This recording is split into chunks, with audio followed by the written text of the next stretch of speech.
السلام عليكم واهلا بيكم في حلقه جديده على قناه مارفل تيم. معاكم حمدي عماد. النهارده ميعادنا مع تحليل الحلقه الرابعه من مسلسل لوكي، ومن غير كلام كتير يلا بينا نبدا. بتبدا الحلقه في مدينه اسجارد، وبنشوفها بزاويه اول مره تظهر بيها، وظهور ليدي لوكي وهي صغيره، واقتحام اعضاء منظمه التي في اي للقصر، واخدوا ليدي لوكي ومشيوا، وغير معروف سبب الحدث النكسس اللي عملته حتى الان.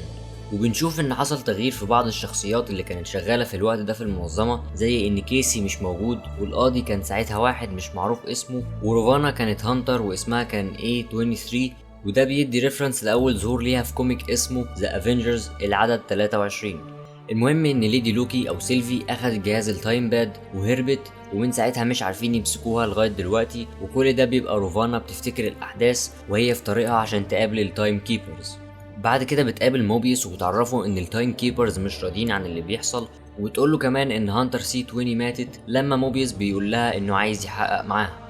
بنرجع تاني لقمر لامانتس 1 اللي بنشوف فيه اخر لحظات بين لوكي وسيلفي، واللي بتحكي فيها سيلفي عن قصتها من البداية اللي شفناها في الاول، ولوكي بيحاول يفكرها بالانجازات اللي عملتها، وبيحصل عند التي في اي انذار لنكسس ايفنت، وبيقدروا يحددوا مكانهم. غير معروف حتى الان ايه اللي خلى نكسس ايفنت يحصل، وبيقبضوا عليهم هما الاتنين، وموبيس بيحط لوكي في سجن اسمه تايم سيل. ده بيبقى عبارة عن موقف وحش حصل فعلا في حياة لوكي، وبيبقى معمول له تايم لوب، وبيفضل يتكرر في حاجة شبه اللي دكتور سترينج عملها في دور مامو في فيلم دكتور سترينج 1. المهم بقى اننا بنشوف ليدي سيف، واللي ما شفناهاش من ساعه فيلم ثور ذا دارك وورلد، وبتبقى لابسه نفس اللبس اللي كانت بيه في فيلم ثور 1، والمفروض اننا هنشوفها تاني في فيلم ثور لافن ثاندر. بعد كده بنشوف موبيوس وهو في طريقه لمكتب روفانا، بس بيقابل هانتر B15، وهنا بيقول حاجة مهمة جدا، انهم قدروا يقبضوا على ناس من شعب الكري، وكمان قدروا على تايتنز زي ثانوس وشعبه والإترنالز، كل دول يحسبوا تايتنز، واخيرا فامبايرز، وده ريفرنس واضح لشخصية بليد، واللي بالفعل تم الاعلان عن فيلم للشخصية ويقوم بيها الممثل مارشال علي، وده كده بيدل ان الفامبايرز او مصاصين الدماء موجودين في الMCU من زمان. نرجع تاني للوكي وهو محشور في التايم لوب، وبيعترف لليدي سيف انه شخص نرجسي وبيحاول يجذب الانتباه عشان بيخاف من الوحدة. بعد كده بيظهر موبيوس عشان يتكلم مع لوكي، وبيحاول يعرف منه ليه كان بيساعد سيلفي. طبعا لوكي بيكذب عليه وبيقول له انها جات له على اسجارد من فترة طويلة وقالت له على الخطة. طبعا موبيوس عارف انه بيكذب، لانه لو ده حصل فعلا التي في اي كانوا هيعرفوا، لان ده يعتبر نيكسس ايفنت. المهم في وسط الحوار موبيس بيقول للوكي انهم تخلصوا من سيلفي خلاص، وكان باين جدا في المشهد ده انه بيكذب، بس لوكي ما اخدش باله لانه اتأثر لما عرف انها ماتت. بس موبيس بعد كده بيقول له انها لسه عايشة، وهنا لوكي بيبدأ يتكلم ويقول لموبيس ان كل اللي في التي في اي هم فاريانتس، وكان عندهم عائلات وحياة قبل ما تخطفهم التي في اي وتمسح ذاكرتهم. بس طبعا موبيس مش بيصدق وبيرجع لوكي تاني للسجن.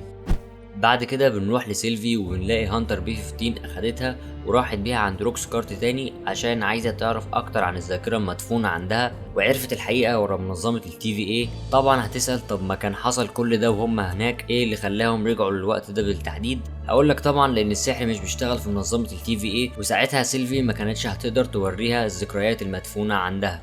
بعد كده بنروح لمكتب روفانا عشان بتحتفل هي وموبيوس ان القضية اتقفلت، بس بنشوف موبيوس بيركز على القلم زي ما عمل في الحلقة التانية، والحوار اللي بيدور بينهم بيبقى ان موبيوس مش مقتنع ان C20 ماتت زي روفانا ما بتقول، وليه روفانا مش عايزاه يحقق مع سيلفي. طبعا هي بتكذب في كل كلمة بتقولها، وموبيوس بيخليها تقوم تحط السيف بتاع سيلفي ضمن المجموعة بتاعتها. في اللحظة دي بيلحق هو يبدل جهاز التايم باد بتاعه بالجهاز الخاص بيها، وبيقدر يعمل اكسس لحالة C20، وبيشوف التحقيق اللي حصل معاها، وبتقول نفس الكلام اللي لوكي كان بيقوله ان التي في اي بتكذب عليهم كلهم.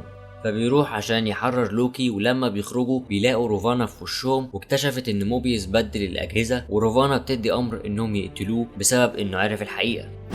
بعد كده بتاخد لوكي وسيلفي عشان توديهم لمقابلة التايم كيبرز، وبيحصل حوار بين سيلفي وروفانا عشان سيلفي بتبقى عايزة تعرف ايه النكسس ايفنت اللي عملته وهي صغيرة عشان تخلي كل ده يحصل لها. روفانا بترد عليها وبتقول انها مش فاكرة، طبعا زي ما تعودنا عارفين انها بتكذب. بعد كده بنروح لمشهد الريفيل عن التايم كيبرز وامرهم بقتل لوكي وسيلفي، بس بنشوف تدخل من هانتر B15 ومساعدتها ليهم، وبعد ما بيخلصوا على كل الحراس سيلفي بتقطع رقبة واحد من التايم كيبرز عشان نكتشف انهم مجرد روبوتات وفي حد بيتحكم فيهم. ونيجي بعد كده للحوار الغريب اللي بيحصل من لوكي لسيلفي، وكان هيقول لها على اللي خلى نيكسس يحصل وهم على لامانتس 1. اعتقد انه كان هيقول لها انه بقى بيثق في شخص اخيرا، وان هو ما بقاش وحيد لانه لقى صديقة هتكمل معاه المشوار. مش هيقول لها انه بيحبها زي ما الكل متوقع. وطبعا انا بقول توقع ليه، لان لوكي ما كملش كلامه ومات بسبب روفانا، ودي كده المره الرابعه اللي بنشوفه فيها بيموت في الام سي يو حتى الان. المهم بقى، وهو بيتحلل بيفكرني بمشهد اختفاء فيجن لما واندا بتقفل الهيكس في اخر حلقه في مسلسل واندا فيجن. بعد كده بنشوف ان روفانا هي اللي موتت لوكي، وسيلفي اخدت سلاحها وعايزه تعرف منها كل حاجه عن التي في اي ومين اللي عملها، لان زي ما قلت في الحلقه اللي فاتت هي الوحيده اللي عارفه ايه اللي بيحصل في المنظمه، وعارفه ان كل اللي شغالين فيها فاريانتس. وبتخلص الحلقة على كده. بس بناخد أول مشهد بوست كريدت سين في المسلسل، وهو إن لوكي طلع ما ماتش، وبيظهر قدامه 4 نسخ من لوكي. أول واحد لابس اللبس بتاع لوكي من الكوميكس، التاني وهو كيد لوكي وده كان واحد من اليونج افنجرز وكمان نفس لبسه من الكوميكس، وآخر واحد اسمه بوستفول لوكي، وكمان في نسخة من لوكي عبارة عن تمساح. بس لسه مش متأكدين انه لوكي فعلا ولا هو الحيوان بتاع كيد لوكي، وكل دول نسخ تانية من لوكي موجودين في الواقع ده، واللي بالمناسبة دي نيويورك، وبيظهر برج الافنجرز في الخلفية وراهم زي ما شفنا قبل كده في الاعلانات. والمشهد كله على بعضه بموسيقى الافنجرز اللي في الخلفية شبه المشهد ده من فيلم افنجرز 1. وبكده تكون خلصت الحلقة. تعليقي ان الحلقة كانت حلوة بس رتمها بطيء شوية، ولكن كان في كشف عن حاجات كتير وتطور في القصة، واعتقد ان الحلقتين الجايين هيبقى رتمهم سريع وهيبقى في كشف عن تفاصيل اكتر. وبس كده، اشوفكم الحلقة الجاية. سلام.